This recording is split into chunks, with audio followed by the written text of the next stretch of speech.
I am the Cyber Warrior. This is Cyber Warrior Studios, and I know you're all here for another amazing episode of Security Happy Hour. I am the champ. That's right. This is the best damn show on YouTube for cybersecurity and getting people into the industry. I don't care what anybody tells you. So share the show, let people know. And again, apologize for the 4-minute interruption there. My computer is being a pain in the ass and decided to die. Now, saying that, with me this evening, I have the one and only Emily Forster, who is going to have a great discussion with me today because we have a lot to talk about imposter syndrome and actually being in school. I'm pretty sure you have a lot to say about it. So first and foremost, how about you introduce yourself to the audience, let people know who you are and what you're about.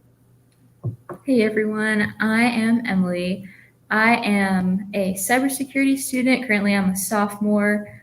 Um, I do definitely have a lot of experience with imposter syndrome. Coming from a non-tech background and choosing cybersecurity as my major was definitely a decision that kind of changed the trajectory of my life and where I'm going. So I'm definitely excited to talk about that as we go forward with the stream.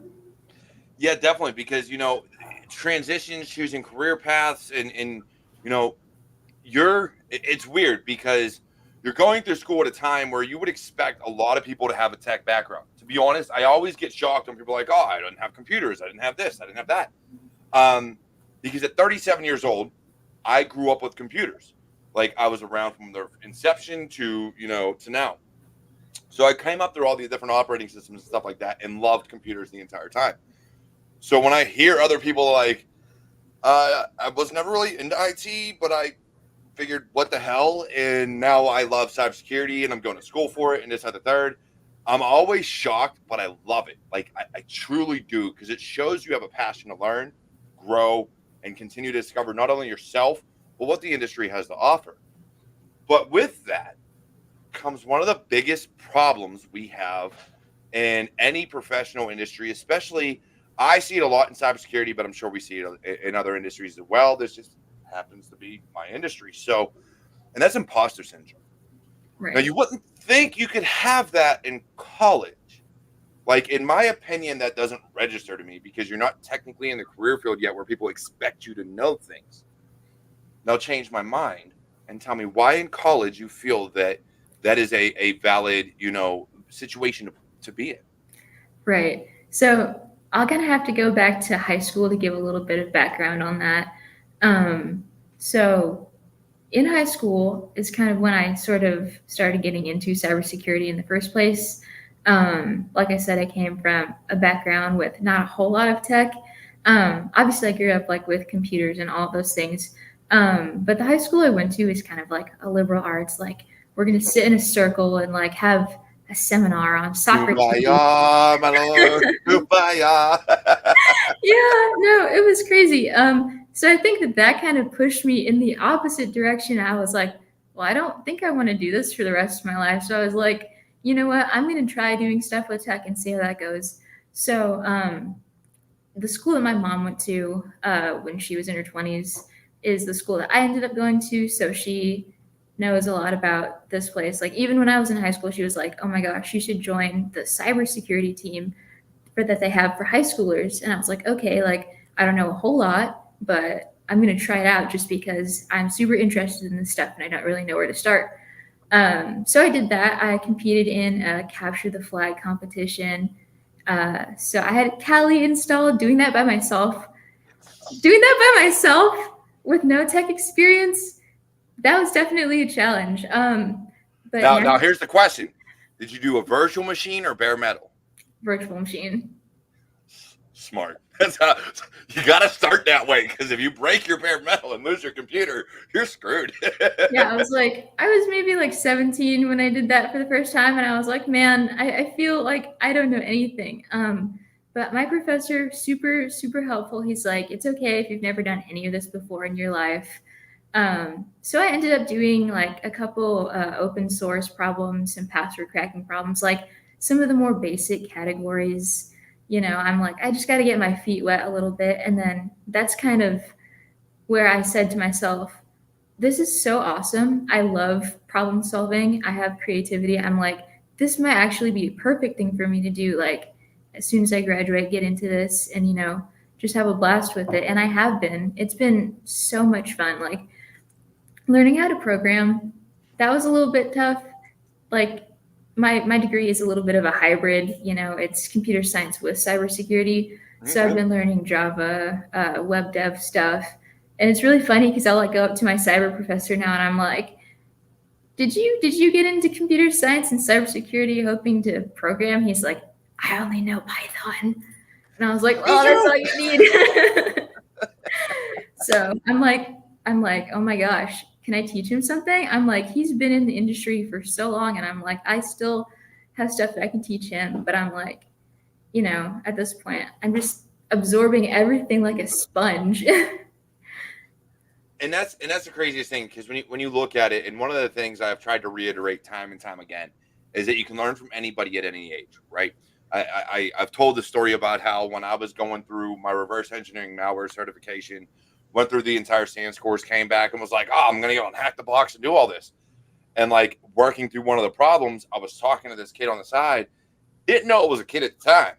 We're just talking. He's like, oh yeah, do this, this, and this, or look at this program, or look at this, or use this command. And at the end of it, after me and him got through it together, I was like, dude, I gotta ask, how old are you? He was like 17. Okay, then. And so, like, this is one of those things where when and I'm gonna say something that I've said so many times. We can learn from everybody, but imposter syndrome comes in when you compare yourself to everybody.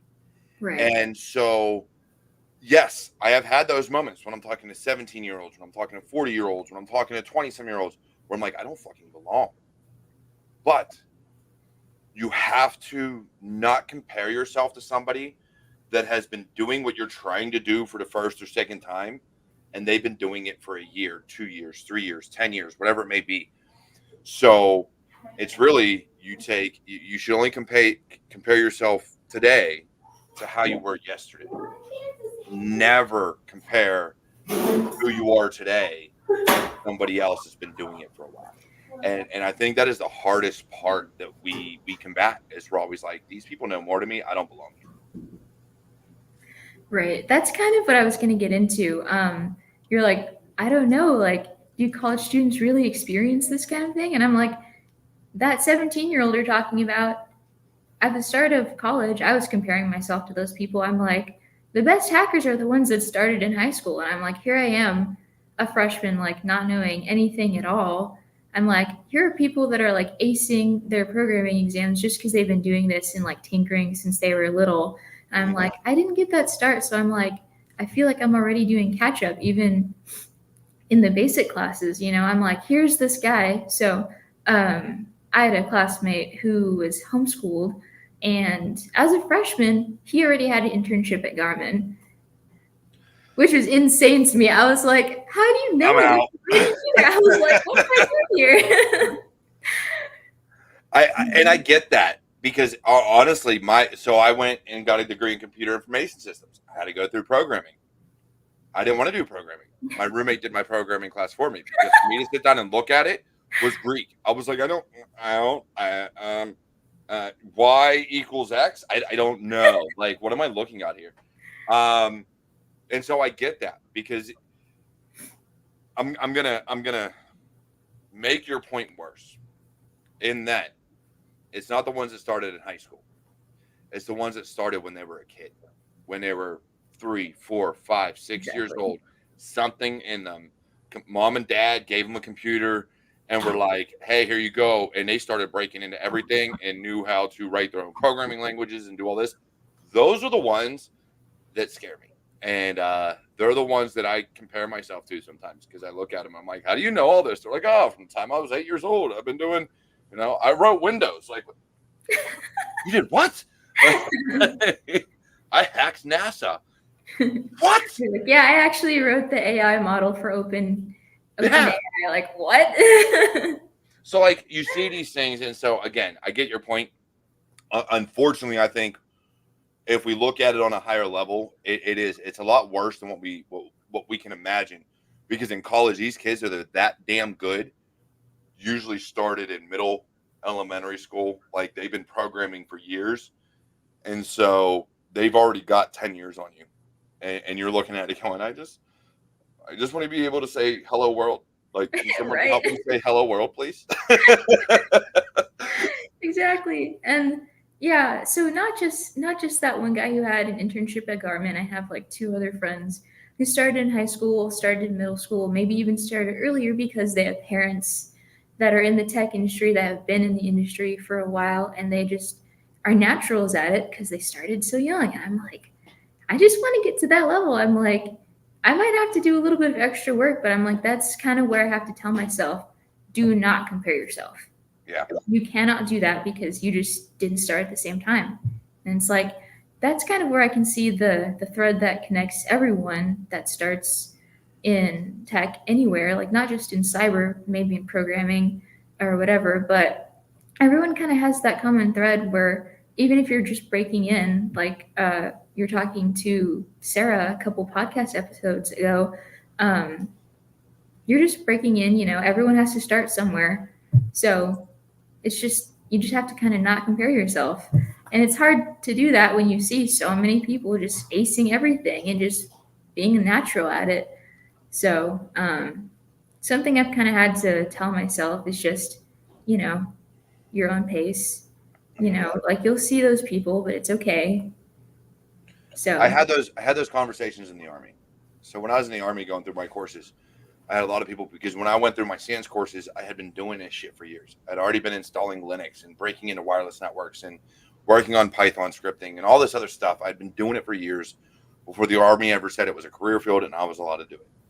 So when we were going through it, I had one of the soldiers ask me how I know how to do this, and is at the level that I did. And it really comes down to work ethic for me. Like, I don't, it's not natural to me. Like, my mind is not, I call myself a hacker just because I've been doing it so long and I love what I do, and I love breaking things and breaking into shit and all this other stuff. But ultimately, I had to reprogram my mind to work that way, and even to this day, I still miss things. But it was when, I asked, her, I was like, when you get off of work, what do you do? And she was like, well, I have dinner and make dinner and have dinner with the family and the kids, and do all this other stuff and watch TV with my husband and this other third. And I said, so that's the difference between you and me. I said, and there's nothing wrong with doing that, but this has been a passion and a love of mine and something I wanted to do for so long that even with a wife, even with kids, even before those kids, I was taking time out of my day every day, 7 days a week, to practice my craft and get better at it, because I wasn't the best and I wanted to be the best. And so that is what enabled me to make that course so easy, was that I took years to get to where I was at. If you've never done it and you're just like, I worked help desk and got into this, career field, different levels. You're starting differently than I am. I'm starting with a head start in this course because I've been working at it, and you're starting at ground level. So we can't compare capabilities. It's just a difference of when you start. And so again, this goes back to, you can't compare you to anybody else. And it's hard, especially now that you talk about that. I would think it would be even worse in college, because you're thinking everybody's at the same level. We're all going for a degree. We're all going for the same degree. We're all on an even playing field. And then you come to realize, no, to hell, we're not. right. And then even like looking on social media, like LinkedIn, for example, just something basic. I'm seeing this one high schooler who's already like interning at Microsoft or something. And I'm like, how did you do that? It's crazy. But yeah, I'm like, if you just have a natural gift, you have a natural gift.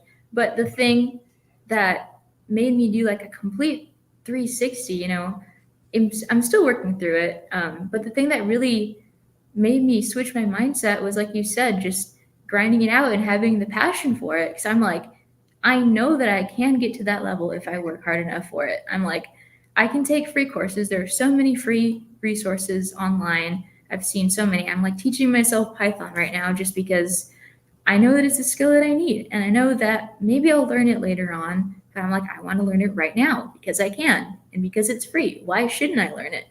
And I'm like, that's the kind of thing that will get you to that level.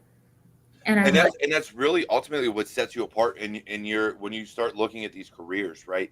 So you got these people that, yeah, sure, through high school, first year or two in college, um, they have these internships, they have these abilities because they've already been working at it, and maybe they developed the connections earlier on. I don't know. Maybe they grew up with a silver spoon in their mouth, and mommy and daddy were like, "Hey, I know so and so from Microsoft." You never know how they got to where they're at because network is everything, right? So they may have the ability, may have came up with the ability and learned it, but at the end of the day, you don't know their story. None of us do, and so we can only base things on what we see. And what we see is intelligent, knows their shit, and already has an internship. Cool. That all right. Don't know how you got there. Don't know how you made that Microsoft connection, but let's go for it. Whereas those of us that don't have that inherent, like, a, I don't have the inherent ability to program. I've never developed and or reverse engineered a piece of malware in my life that ended up with me getting a CVE or anything else. I haven't. I've never broken into the government or NSA or any of those other agencies. I haven't.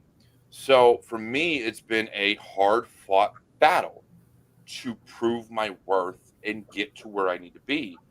And I think that's the majority of this industry. Unfortunately, like most things, we are comparing ourselves to the minority, to, you know, the Mubics and the ones that just kind of like have this natural phenomena within them to be able to do this stuff. And yeah, it's a lot of hard work, but it still comes natural to them almost. Where for us, it it, it takes hours and years to get to a level that they are now surpassing. Like it's crazy. it really is. Yeah, just seeing it online, just it's insane. But like you said, they're the minority. Mhm. We have so much time to catch up. We have the resources. You know, you can ignite that passion within yourself to get to that same level. You've done it. I've seen so many people online do it, and I'm like, that's just so inspirational to me. I'm like, seeing other people do it just gives me that drive to do it even more. So, yeah, definitely connecting with people like you on LinkedIn, people that have told me, like, hey, here's some advice for you going forward. I'm like, this definitely makes me feel a lot better about where I'm going. And, like, on the topic of LinkedIn, still, seeing so many people make posts about how entry level positions are actually asking you to have experience now, I'm like, that's another source of imposter syndrome because Hmm. they're like, well, what if I'm really not even entry level material?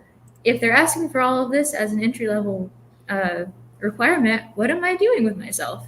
Because a lot of the expectations for entry level positions are just be ready to learn, but now they're asking for years of experience. So, And really that just comes down to HR putting out job recs and the actual people that do the hiring not fixing the job recs to match. So for instance, where I work, our job recs require a certifications required or qualifications required. But if you do a little bit of reading, it says recommended or preferred, but not required. And it is because where we hire and where I hire, where I work, like, yes, that'd be nice. It kind of gets your foot in the door and it gives me a baseline to ask you questions about, oh, okay, so you say you have an OSCP or a CCNA or whatever. All right, now I have a baseline to go off of, but it's not a necessity. If you sit here and tell me you've built a home lab and you've done all these things, then I'm going to sit there and be like, cool, that's experience to me. Like, I don't care how many years experience are on a job rec. And for us, we only do it based on junior, mid, and senior. And again, a lot of times at a junior level, for us, anyways, that junior level experience is, have you been working on it at home? Like, have you actually put in the effort to understand what the career is going to require? If you have not, then it just means you're probably going to get paid less. Like, you're going to be at the lower band of the salary range than the higher band. And that's solely based on the fact that we have to now train you in everything as opposed to you having the foundations and the understanding of what a junior level role would do. So it really depends. But yeah, I completely understand where you're coming from. That so many companies out there. Like, I'm looking for a junior cybersecurity analyst that has 5 to 10 years as an analyst. You're That's like, not where did I junior, get homie. those 5 years from? Junior analyst, 5 to 10 years as an analyst. The math ain't mathing. All Right. right, just saying. But yeah, and we've seen people apply for. Memes came out. I don't know if it was true. I don't know. It's social media. You never know. But Right. it'll be like, hey, we need someone with Go experience with 10 years, and Go's only been out like 3 years. And like, so the guy that like invented Go was like, so I'm gonna apply and I'm gonna create the language. I don't know where you're getting 10 years of experience at from. It's only been out in the market 3 years. Like, Right. move over me. Guess we never have a chance. No. Josh Marr says, I'm a 39-year-old career changer, and Emily, you were spot on to our earlier conversation. Space Tacos, I love you, Space Tacos. I'm a 51-year-old career changer. You got this, Emily. So, like, and then Javier chiming in with, I have seen this with AI Rex. And yeah, same thing across the board. So you have a lot of support. So if you're not connected to the people I have had on my show, please connect with them. Like, literally go through the description. If there's Absolutely. not a LinkedIn link there for them, let me know. I'll give you their how to add them. I'll get their link for you. But yeah, I think, and it makes it worse for imposter syndrome, right? Because when we're looking at this and you're seeing, oh, I got a junior role, and let's lay it out flat. You're going to look at a role as a junior, and you're going to try to match up as many qualifications as possible. And we've had this discussion before, but I want to ask the question: how many qualifications do you have to meet before you apply for the role? That is a pretty Percentage wise, not like in totality, because that's the numbers vary. So percentage wise, what would you say you would have to meet before you apply? For me, what I've done is maybe at least 50%, at least. That's like the minimum. I would say 50 to 75% is usually what I go for, because there are a lot of things that I see in job descriptions that I think I have, but I might have accidentally forgot to put on my resume, like soft skills.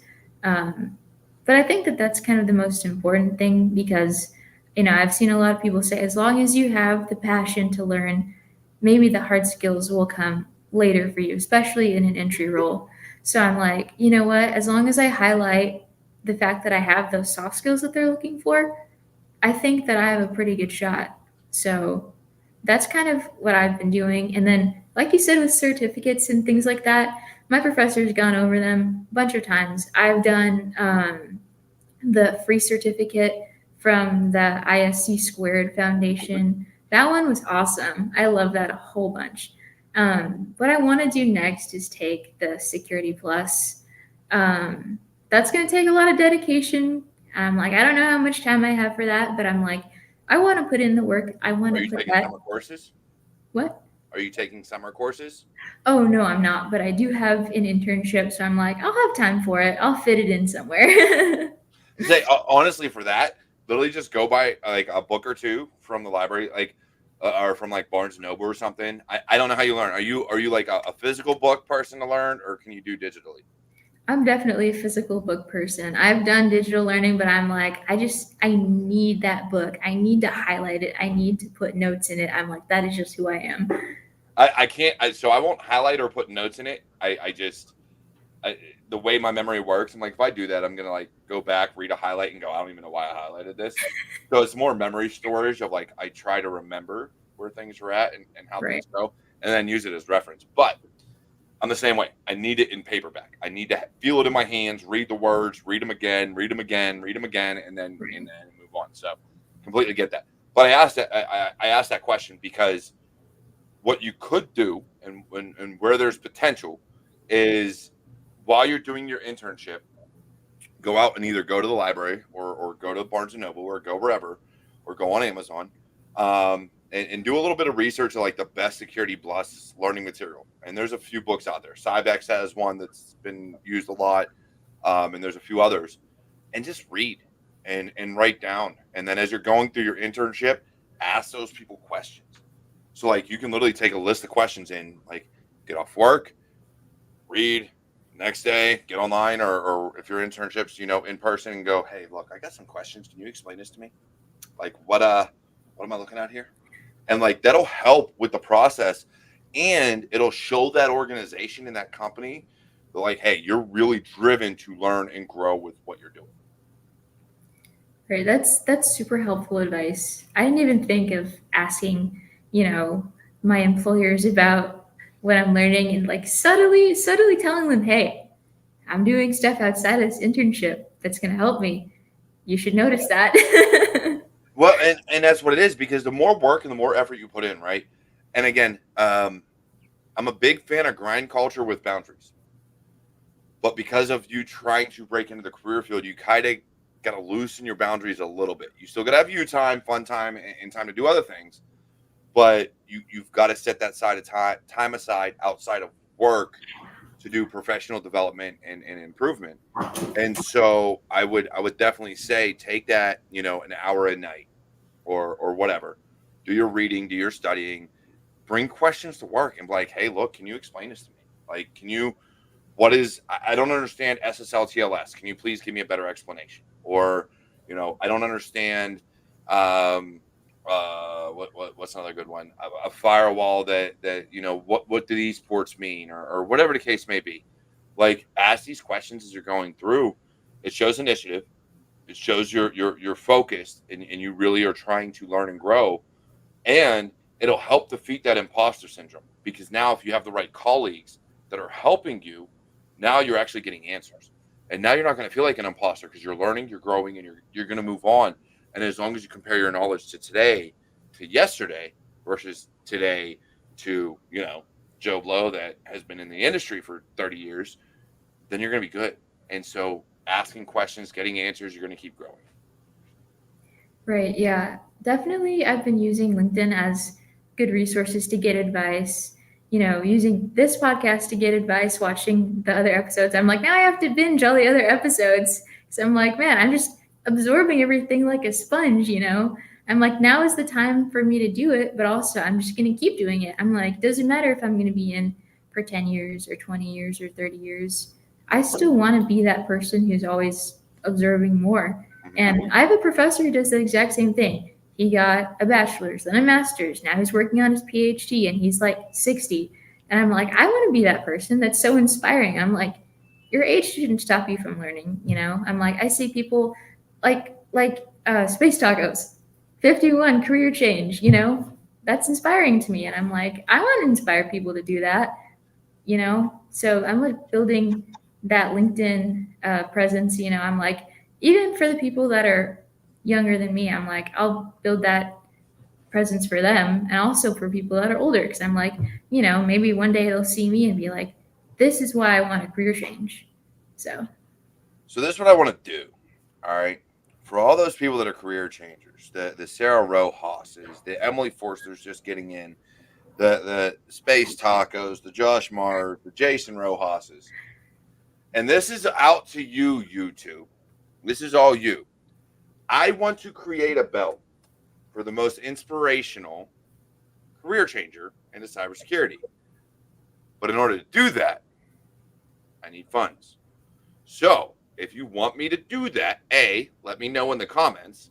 And B, we're going to have to figure out a way how we can fund it. Because I would love to create a belt specifically to go out to the most inspirational career changer every year. Or breaking in like you, Emily, coming out of college. I would love to have something. And again, I'm a wrestling fan, so I got to do it as a belt. I mean, that's the only way to do it. So I would love to have a belt.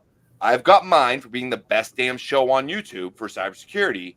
Now I need one to give to those that have inspired me and inspired others to continue their career growth. No, that's an awesome idea. That's crazy. I'm like imagining it on my wall already. Hey, I want to see it. I want to give people a. So here's the thing. I have never been one that valued awards. Like coming up in the military, I never wanted awards. It wasn't until I finally got one that I realized it actually meant something. And I got it from my second job out of the Army. because the jobs in the Army, literally, they meant nothing. You PCS, here's an award for doing your job. Okay, like, what's this mean? But when a company values you, it's a different story. So I want to let people know that their efforts are valued beyond pay, beyond anything else. I feel my cyber warriors, those that are in my family, those that have supported the show, those that have been on the show, been in the chats, been commenting, been doing all these things, I feel they deserve something. And for me to do that, I want to see someone break into the industry, give me an inspirational story of how they did it, and I want to have a belt for them. I literally want to take my brand and give them a belt and be like, here's a cyber warrior belt. Here you go. That's what I want to do. I really love that idea. That's awesome. Um, Something that I can definitely relate to with the idea of getting, awards for what you're doing. It's just so much more validating. It helps break that imposter syndrome. It helps you realize that people are seeing what you're doing and saying, this is inspiring to me. This work that they're doing is great work. And I think that it, deserves an award. And something that I actually have on my LinkedIn profile is that I got awarded the SMART Scholarship. And so what that is actually a Department of Defense scholarship. So I'm going to be working for the Department of Defense after college. Well, build yourself up there, Emily. No, I I'm love like, it. Because I'm totally not putting myself out there to get the belt already. Hey, look, what year are you in? I'm a sophomore. All right, so I got 2 years at least to make this happen. Right. So cyber warriors, let's make this happen. That at least by the time Emily graduates, we need to have that belt in line. So everybody in the chat, everybody that's watching this after, we've got 2 years to make it happen, and I'm gonna need some help with designs. So anybody out there that wants to volunteer to help design this, you're more than welcome. But yeah, I think that's fantastic that you were able to get that scholarship. Now, what does that scholarship entail? I'm curious. Right. I've never heard of it. So I don't even know how I found it in the first place. My mom saw it online, and then I had a professor that kind of talked about it in class and was like, oh my gosh, everyone, you should apply for this. Because what they do if you get accepted is they'll pay for the rest of your tuition for however long that you're in school, and they'll employ you for as long as they paid for your degree. So for me, I'll be working for them for 2 years because they're paying for the next 2 years of my schooling. And so I'll get an internship with them the summer after my junior year, and then I'll be employed with them for 2 years. And I think that was kind of the thing that sealed the transition for me from letting that imposter syndrome take over everything that I thought about and the thoughts about my career, because I had applied for it before and I was rejected as a freshman, because the stats for getting that, I want to say it's close to like 26% acceptance rate. So that truly showed me, I do have what it takes. And I think that everyone should apply for programs like that. Even if you're breaking into the career field, they're willing to help you succeed. They want you to go to school for that. They want you to prove that you have what it takes. And so that was really validating for me.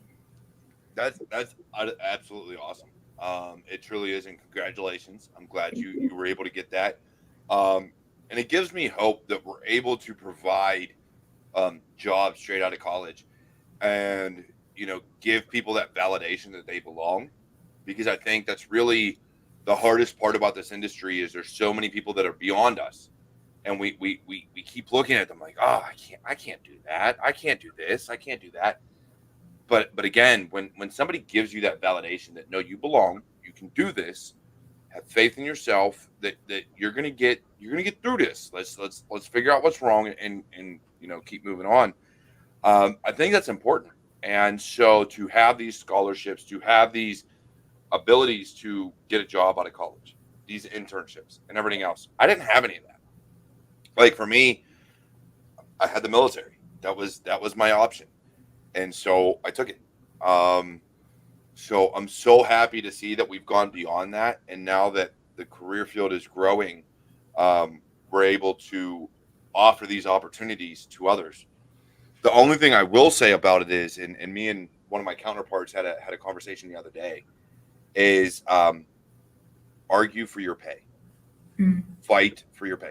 Unless you're in a federal GS role, which is completely different, I have no say on that pay band and the way they do things. But if you are getting a actual legitimate hourly or annual salary or whatever the case may be, and this goes for everybody in chat, everybody watching this show, fight for your worth. Now, understand your worth at the same time. If you're just breaking in, please do not ask for $150,000 a year unless you live in California.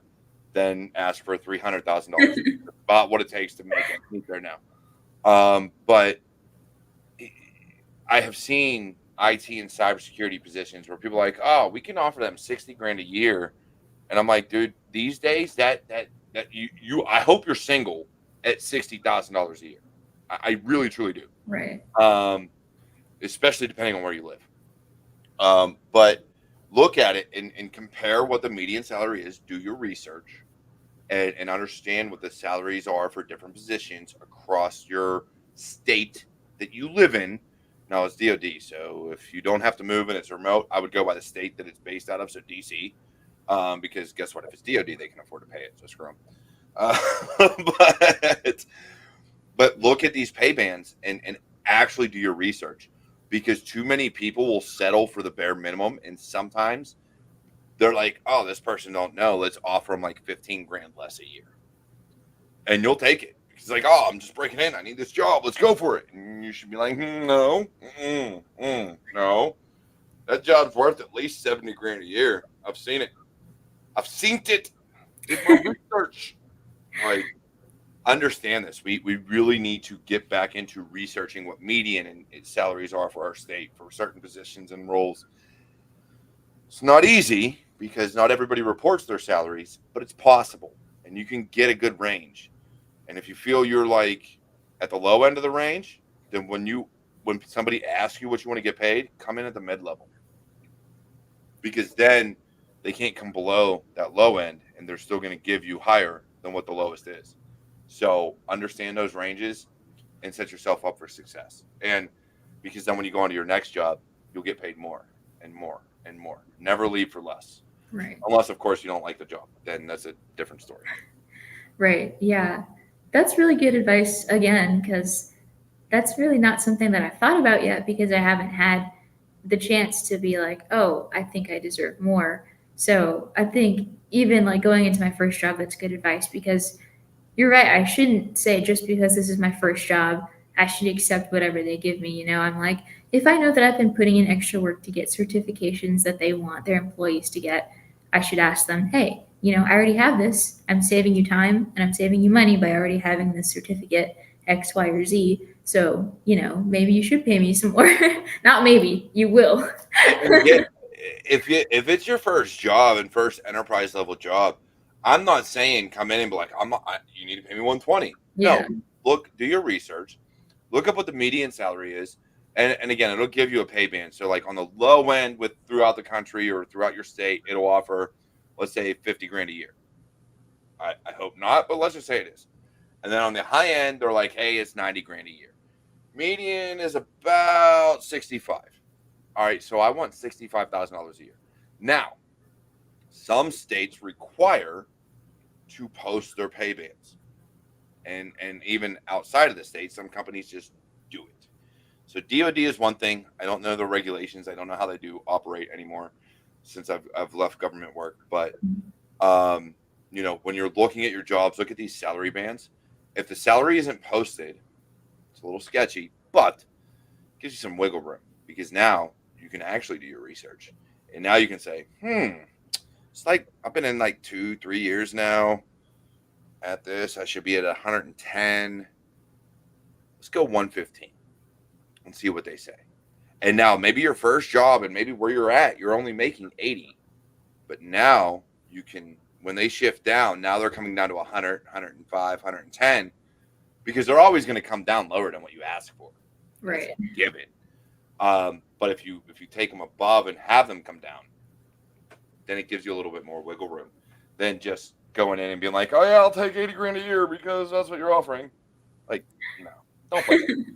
You're smarter than that. You're brighter than that. Like, you're better than that. You know your shit. Go out there, do your research, and be prepared to have those negotiations. Exactly. Don't accept the first offer. Right. Ever. Totally agree with that. You ain't got a choice because their shit's usually set in stone. Right. Yeah, I'm seeing in the chat, somebody said that 50K was around the norm, and I'm like, that's insane. That's crazy to me. Well, and again, it depends on the locale. So Mississippi, 50,000 or less on the low end. Jack, I'm actually kind of curious about that because I don't know what their cost of living is in Mississippi. Mm-hmm. I'm not saying that's wrong, like saying that it's wrong to pay somebody that, but it's wrong to pay somebody that. Like, just looking at the nation right now, if somebody's making in cybersecurity or IT, if you are making less than 60 grand a year,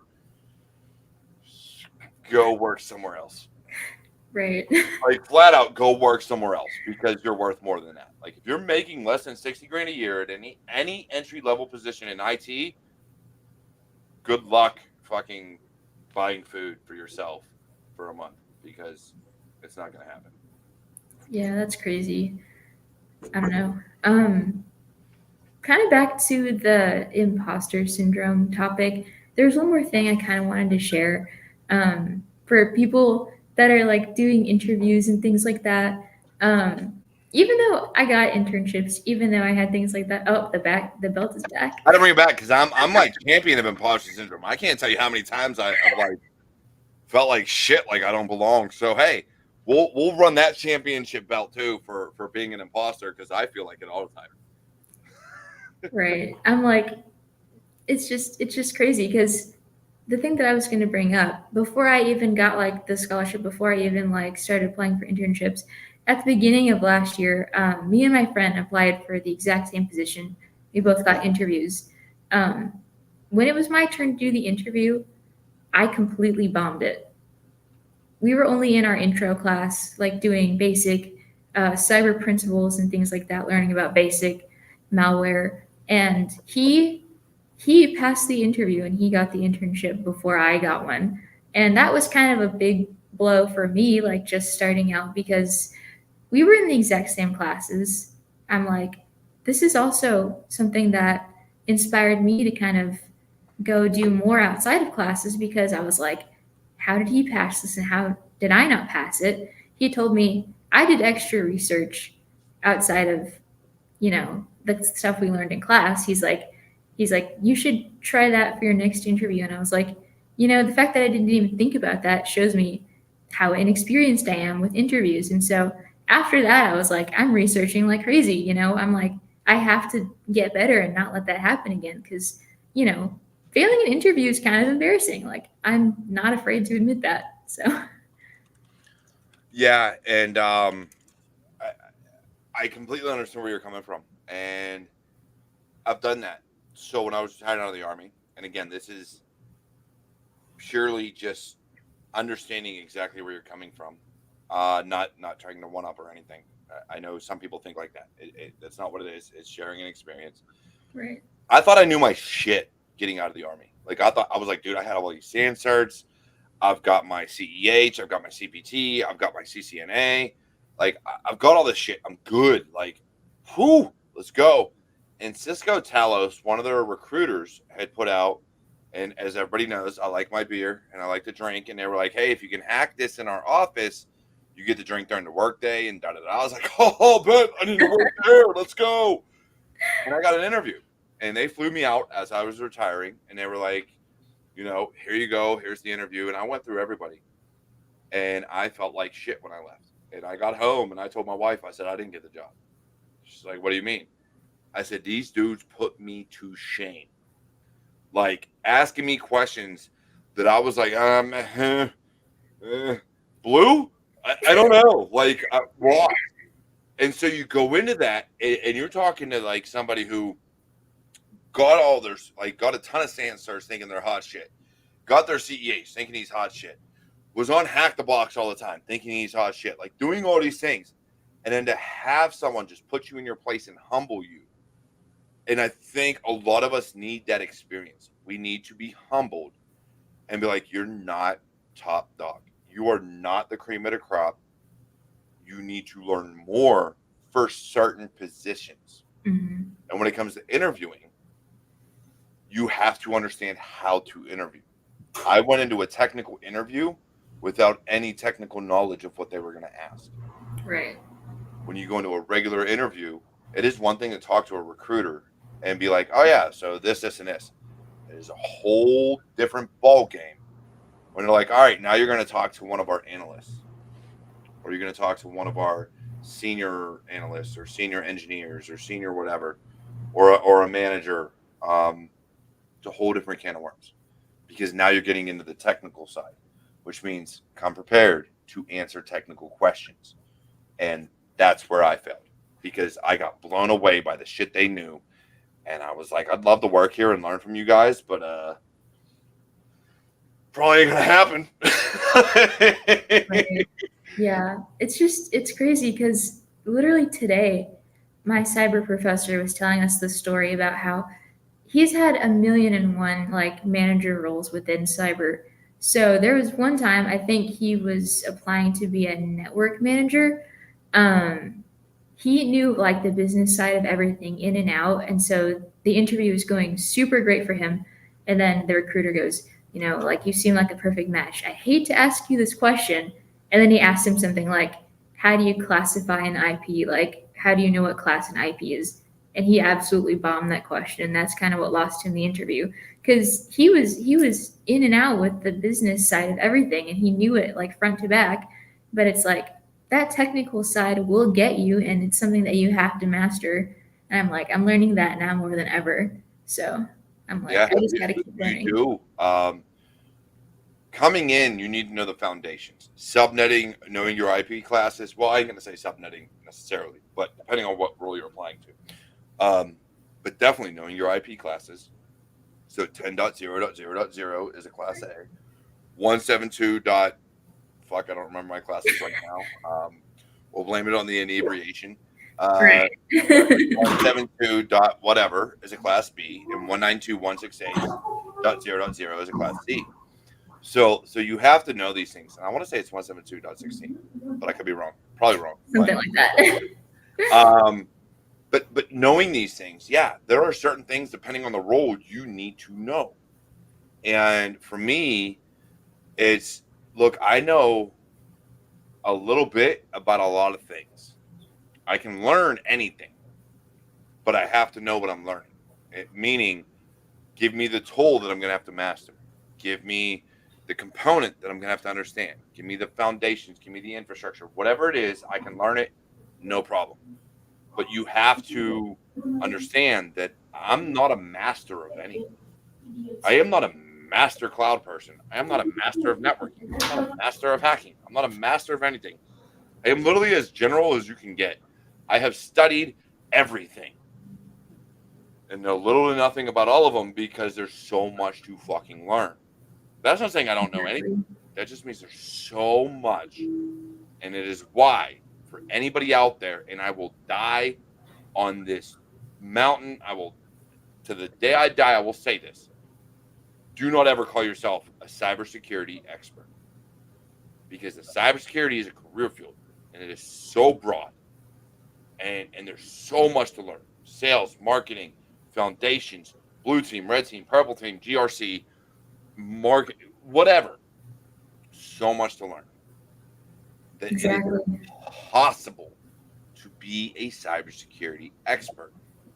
Now, if you want to claim to be GRC, give me the if you can tell me all the regulations and everything, cool. But even GRC is a rough one. Narrow it down. PCI, CMMC, FedRAMP, high trust. Like, give me what you know. Don't tell me you're an expert in all of GRC, because I'm going to expect you to memorize every single line in every single document. Expert is a very, very specific title. Exactly. Yeah. Stick to professional. You are, Emily, and will always be You can remove student from your name at this point. You're a cybersecurity professional looking to get your first step in the door. Do not ever put student on anything ever again. You're not a student. You're a professional. You've already started. You've installed Kali. You've done these different things. You've done more than others have done that are trying to break into the industry. You are a cybersecurity professional because you are learning and growing within the industry. So if that helps you break out of imposter syndrome, please, I hope it does, because that is truly what you are. You are not a. We're all students. We could put student on everything, but nobody's going to hire us if we say we're a student. Right. You're a professional. You have a job to do, and you're willing to learn and grow within it. That's definitely a good mindset switch for me, you know. I feel like, you know, student is my title, but, you know, just like you said, it's everybody's title that wants to learn more, everyone's title that, you know, has a passion for learning and to keep growing. So that's like I can update my LinkedIn to say I'm a professional now. Do it. Do it. Absolutely. Because you are not. When people see student, they're like, oh, they're in college, they're just learning, they don't know. Look, if you're not forever learning in this industry, you're behind the eight ball. Get bent. I don't care. Right. And look, even to this day, my boss, a senior director, will still send links and posts of things that he's seen and he's researched. A senior director. I've got a CISO and VCISOs and everything else that are still learning and still growing because they're constantly researching and going about figuring out how things are going to work. So do not ever, because LinkedIn and the way these recruiters work, remove student from your title.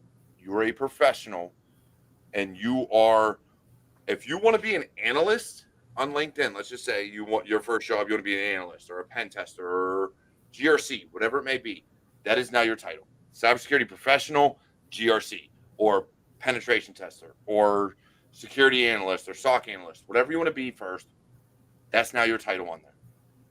Get rid of student because we are perpetual students. You're never not going to be a student, but you will forever be a professional.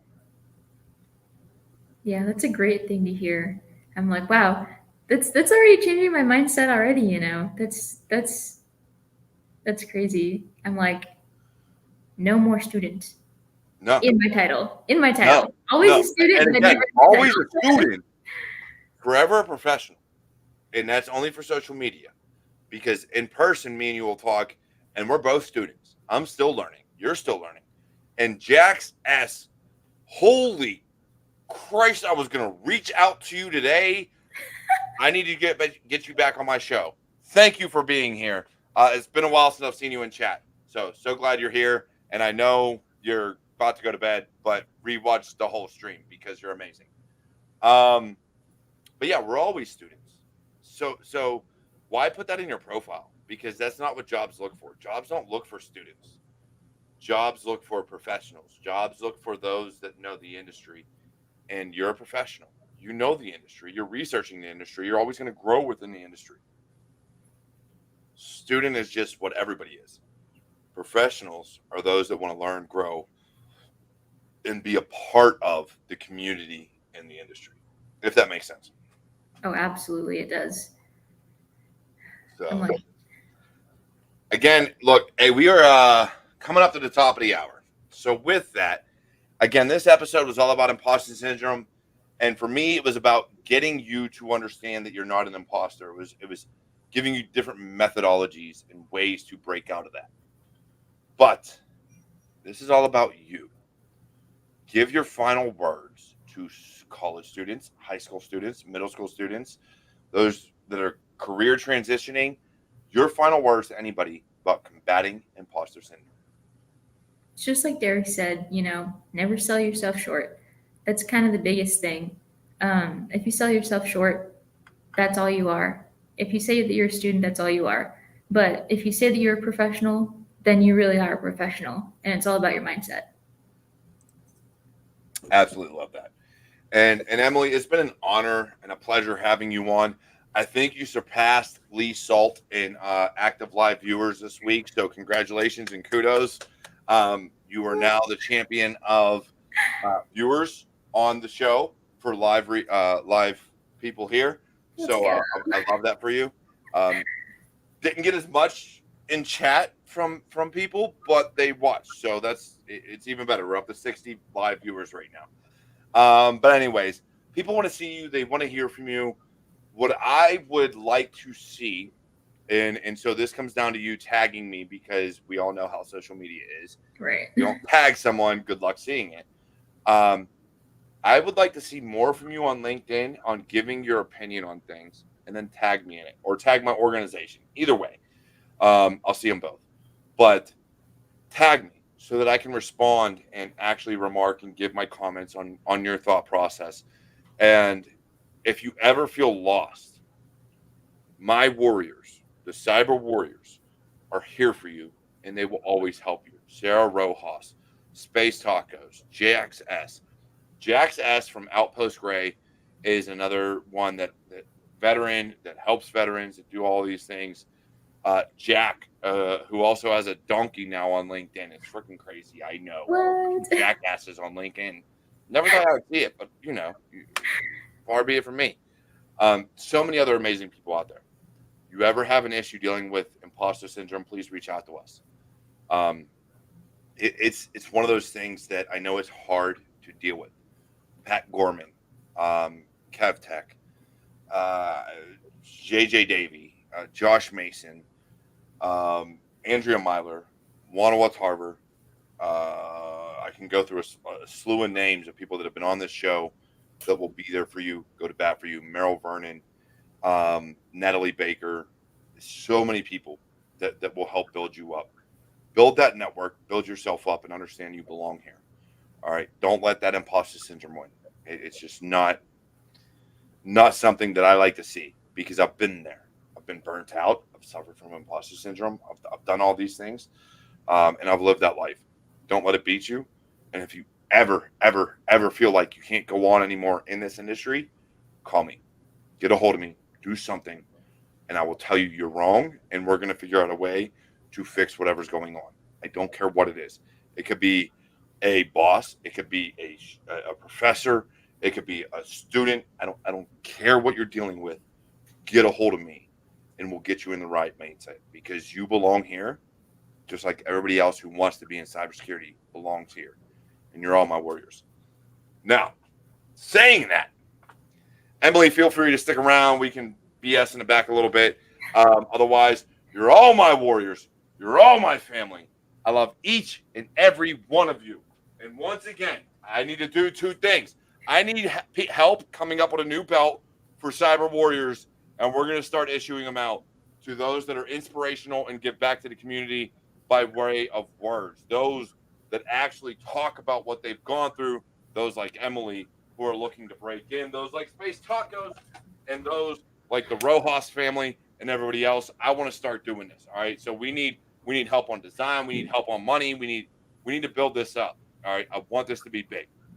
Also, I want you to like, comment, subscribe, share, all that fun stuff because I cannot grow without all of you.